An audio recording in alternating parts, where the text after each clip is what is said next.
शेतकरी बंधूंनो, मधमाशांमध्ये ज्या आपण मधमाशा पाळतो त्याच्या वेगवेगळ्या जाती आहेत. तसेच जंगली माशांमध्ये आग्या माशी, फ्लोरी माशी आणि पाळीव माशांमध्ये सातेरी माशी, मेलिफेरा माशी आणि ट्रायगोना माशी या जाती आपण आपल्याला माहिती आहे. जंगली माशांमध्ये आग्या आणि फ्लोरी माशी या पेटीमध्ये आतापर्यंत पाळता येत नव्हत्या. त्या नैसर्गिक जागेवरच राहायच्या. एखाद्या बिल्डिंगवरती पोळं असेल, एखाद्या मोठ्या झाडावरती असते. त्याच पद्धतीने सातेरी माशी, फ्लोरी माशी सुद्धा एखाद्या छोट्या झाडावरती असतं किंवा बिल्डिंगला कुठेतरी लागलेलं असतं. आतापर्यंत या जंगली माशांना म्हणजे फ्लोरी माशीला पेटीमध्ये घेता येत नव्हतं. आपण कृषी विज्ञान केंद्र कोसबाड येथे काही वेगवेगळे प्रयोग केले आणि जशी फ्लोरी माशीला पेटी पाहिजे त्या पद्धतीने पेटी बनवण्याचा प्रयत्न केला. या ठिकाणी आपण बघू शकतो ही जी पेटी आहे एक पिंजरा आहे. जसं पूर्वी पोपटांना पक्ष्यांना पिंजरे ठेवायचे या पद्धतीचा पिंजरा आहे. या पिंजरा पेटी सुद्धा बनवू शकतो. तर आम्ही याला कोसबाड फ्लोरी मध पेटी असं नाव दिलेलं आहे. या ठिकाणी 1 इंचाच्या ह्या पट्ट्या लावलेल्या आहेत. चारी बाजूला पट्ट्या लावलेल्या आहेत. वरती झाकणे, खाली पण एक खडी आहे आणि वरती हे असं उघडता येतं.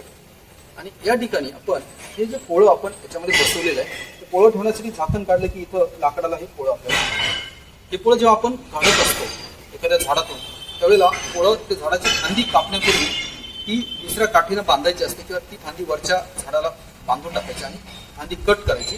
माश्या थोड्याशा डिस्टर्ब होतात तर पुन्हा एका जागी येतात. आल्यानंतर ते अलगद ते पोळं दोरीला लावून खाली येऊन याच्यामध्ये आपण ते ठेवत असतो. या पद्धतीनं कालच ह्या इथं आपण एक टेरेसवर एका बिल्डिंगमध्ये आहे. त्या बिल्डिंगच्या बाहेरच्या इथे भिंतीला हे पोळं लागलेलं होतं. काल संध्याकाळी 7 वाजता आम्ही ते काढलं आणि या पेटीमध्ये ठेवलेलं आहे.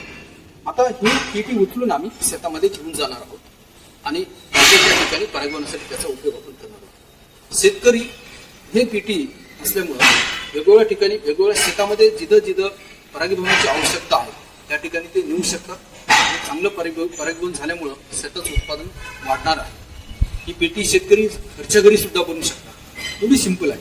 त्याची लांबी जर बघितली 16 इंच लांब, 14 इंच उंची आहे याची आणि त्याची रुंदी जी आहे ती 7.5 ते 7 इंच ही 7 इंचच्या वर ठेवलेली आहे. त्याच्यामुळं पोळं आपल्याला व्यवस्थित ठेवता येतं आणि पाहिजे त्या ठिकाणी हलवता येते, व्यवस्थित नेता येते. सगळं करत असताना ही माशी जरा डंक मारत असते. त्यामुळं अशा पद्धतीचा संरक्षक अंगर जो ड्रेस आहे हा ड्रेस घातला पाहिजे. हातामध्ये ग्लोव्ज घातले पाहिजे म्हणजे आपल्याला माशीच्या डंकाची भीती राहणार नाही. ह्या पद्धतीनं केलं तर शेतकरी अधिक चांगलं उत्पादन मिळवण्यासाठी यशस्वी होईल. मी प्राध्यापक उत्तम कृषी विज्ञान केंद्र कोसबाड